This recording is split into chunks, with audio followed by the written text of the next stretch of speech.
여러분 안녕하십니까?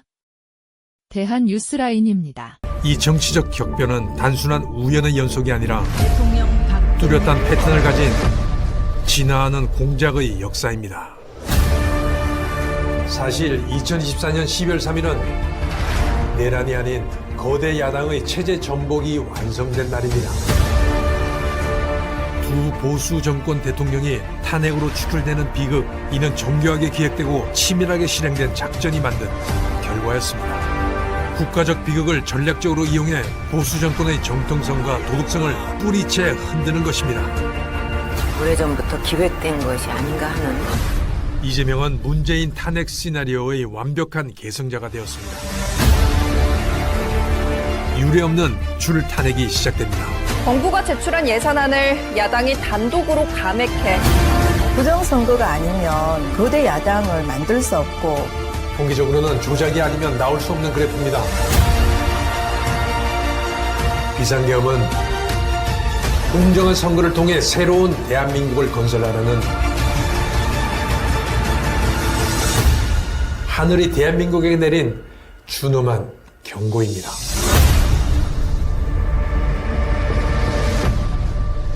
옷으로 줄어져 있고 대부분 설상과 계산에 있어 할 수 있습니다. 고맙습니다.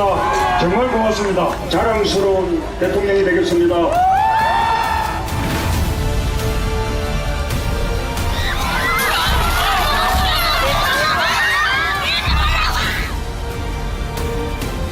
참사를 빌미로 극한의 대립을 하고 이용하려는 모습을 보이면서 즉각 명식적 권력을 버리고 하야해야 합니다.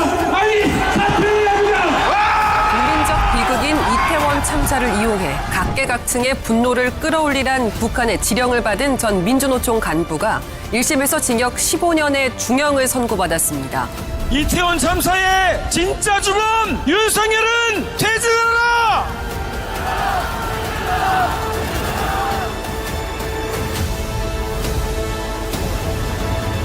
양민을 학살한 것처럼 학생들을 세월호에서 수장시키더니 젊은이들을 사지에 좁은 골목에 몰아넣고 떼죽음을 당하게 만들었어.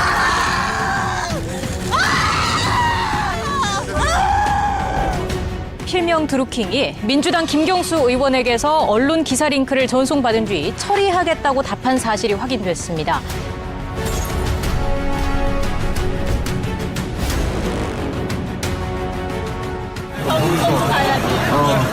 내려가실게요. 경인선에 가자. 경인선에 간다.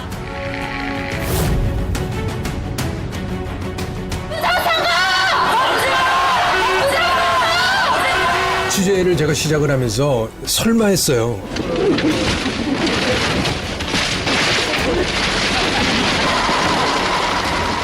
부정선거가 분명히 있었다.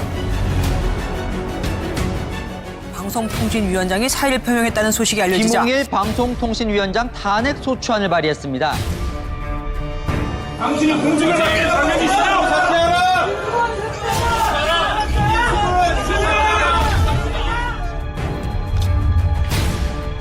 더불어민주당이 이재명 전 대표를 수사한 검찰 간부 4명에 대해서 탄핵안을 발의했습니다. 대한민국 검사 모두를 탄핵해도 이재명 사법 리스크는 사라지지 않을 것입니다. 김건희 여사에게 제기된 각종 의혹에 대한 김여사 특검법을 3번째로 발의했습니다. 김건희에 대해서 불기소 처분을 내렸던 중앙지검장 이창수를 포함한 검사 3인과 체제의 감사원장에 대한 탄핵안이 12월 4일 오후 2시에 상정되어 있는 상황이었습니다. 명태균 씨가 창원지방검찰청사에 나타났습니다. 내가 구속되면 갖고 있는 녹취와 자료를 다 폭로하겠다고 말한 걸로 알려졌습니다.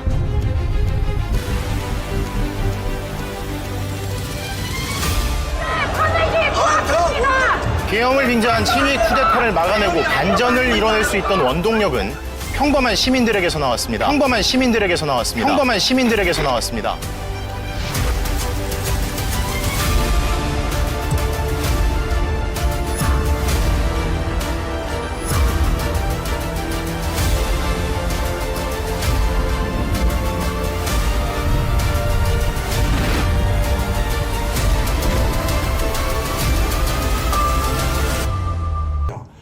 피를 흘릴 수도 수도 있고 그 전에 합법적인 방법이 얼마든지 있어요.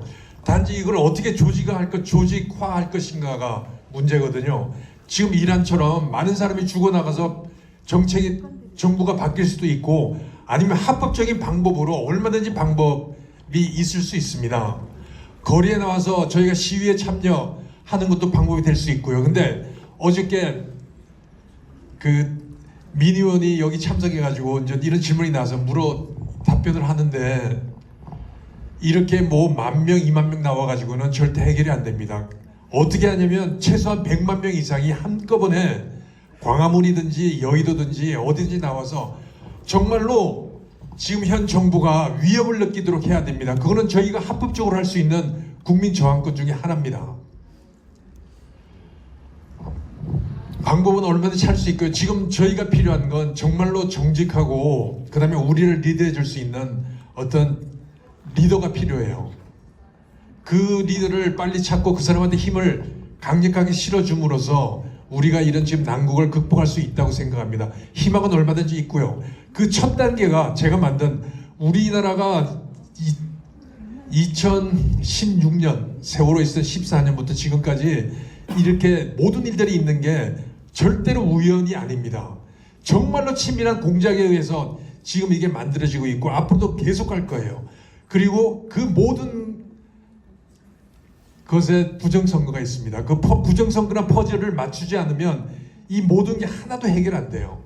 여러분이 생각하시는 사전선거가 왜 저렇게 바뀌지 않고 있는가라는 걸 생각해 보신다면 사전선거는 그들에게 유리하기 때문에 그런 거예요. 사전선거에서 사전선거 득표율이 당일 선거 득표율보다도 높은 적이 한 번도 없습니다. 아까 22대 총선 2024년에 있었던 21대 총선 2020년에 있었던 전부 다 사전선거 득표율은 당일 선거 득표율 국민의힘이 98% 97%다 져요. 이게 말이 됩니까? 절대로 있을 수가 없습니다. 어떤 혹자는 민주당 지지자들이 사전선거에 많이 나가서 됐다고 하지만 통계적으로는 절대 반대 상황을 말하고 있어요. 통계는 절대 거짓말하지 않습니다. 여러분이 배춘희 투표지 그 다음에 빳빳한 투표지는 그 중에 일부지만 통계는 전체 상황을 보고 이야기를 하는 것이기 때문에 통계는 거짓말을 절대 하지 않습니다. 전국에 2,000명이 넘는 좌파든지 우파든지 통계하고 수학하는 사람들이 입을 꽉 다물고 있어요. 만일에 제가 부정된 것을 이야기하고 지금 이렇게 이야기하는 이 통계적인 자료, Z값을 포함해서 대수의 법칙 이런 것들이 정말 0.1%라도 틀린 게 있다고 하면 그 사람들 당연히 저를 고소하고 가만히 두지 않았을 겁니다. 입 다물고 가만히 있습니다. 진실이 거기에 있기 때문입니다. 단순한 정치 논쟁이 아닙니다. 우리는 이미 체제전쟁이 한가운데에 서 있습니다. 총과 탱크는 없지만 제도와 여론, 사법과 언론을 통해 국가의 방향이 조용히 그러나 분명하게 바뀌고 있습니다. 이 전쟁의 가장 무서운 점은 많은 국민이 전쟁 중이라는 사실조차 인식하지 못한다는 데 있습니다. 겉으로는 개혁과 변화라는 이름을 쓰지만 그 이면에서는 자유민주주의의 기본 질서가 흔들리고 있습니다. 지금 이 흐름을 제대로 보지 못한다면 우리는 선택하지 않은 결과를 받아들이게 될지도 모릅니다. 체제 전쟁은 누군가 대신 싸워주지 않습니다. 정치인도 권력자도 대신 책임져 주지 않습니다. 이 전쟁의 승패는 오직 시민의 각성과 참여에 달려 있습니다. 시민이 깨어나지 않으면 변화는 일방적으로 흘러가고 시민이 함께하지 않으면 자유는 너무 쉽게 무너집니다. 침묵과 무관심은 중립이 아니라 방관입니다. 대한민국을 지킬 수 있는 힘은 깨어있는 시민의 연대에 있습니다. 지금은 기다릴 시간이 아닙니다. 지금 이 순간이 바로 시민이 나서야 할 때입니다. 시청자 여러분, 시민 여러분, 경각심은 공포가 아니라 책임에서 나옵니다. 지금 필요한 것은 증오가 아니라 사실을 직시하는 용기입니다. 좌익이 30년을 준비했다면 시민도 지금부터 준비해야 합니다. 정보의 출처를 따지고 프레임을 의심하며 스스로 생각하는 힘을 회복해야 합니다. 이것이 체제전쟁에서 가장 강력한 무기입니다. 시민 여러분, 아직 늦지 않았습니다. 체제는 무너질 때보다 지켜낼 때 더 많은 노력이 필요합니다. 오늘 우리가 무엇을 보고, 무엇에 분노하며, 무엇을 선택하느냐가 다음 세대의 자유를 결정합니다. 이 싸움은 특정 진영의 문제가 아니라 대한민국의 미래를 지키는 문제입니다. 지금 깨어나지 않으면 내일은 선택권조차 사라질 수 있습니다. 시청자 여러분, 체제전쟁은 정치권이나 특정 인물의 문제가 아닙니다. 이 전쟁은 오직 시민이 얼마나 깨어 있느냐에 따라 방향이 결정됩니다. 제도와 여론, 법과 언론을 통해 진행되는 체제전쟁은 위에서 막아주지 않습니다. 결국 이를 인식하고 대항할 수 있는 존재는 시민뿐입니다. 시민이 무관심하면 체제는 조용히 이동하고 시민이 침묵하면 변화는 기정사실이 됩니다. 체제전쟁은 타협으로 끝나지 않습니다.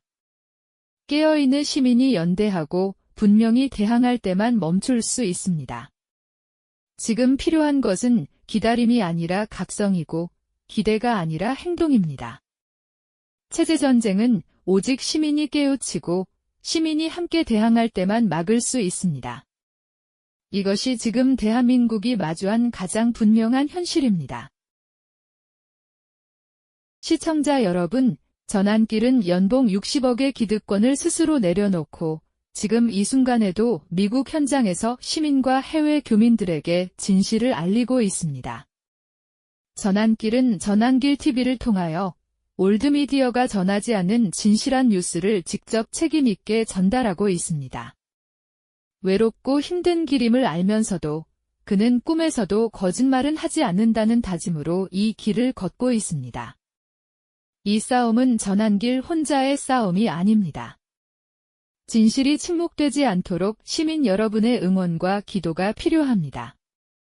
전환길의 목소리가 멈추지 않도록 구독과 좋아요로 함께 해주시기 바랍니다.